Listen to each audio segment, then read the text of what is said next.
I was asked recently, what's the focus of this video blog going to be? I don't want to be the type of person that looks up a whole bunch of touristy joints that people should always go to, hotels that people should always stay at, and gracias. What I want to do is talk about what's actually going on the ground, the people that I'm actually meeting, and what's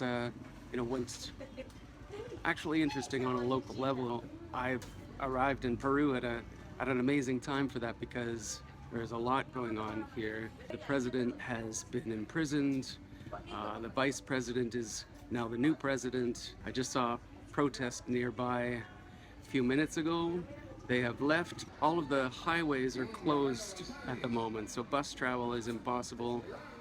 Planes are all full and extremely expensive, so I'm kind of stuck in one place for the time being. I'm staying here in Trujillo, and it's fairly safe and super interesting. There's a lot to see and do around here.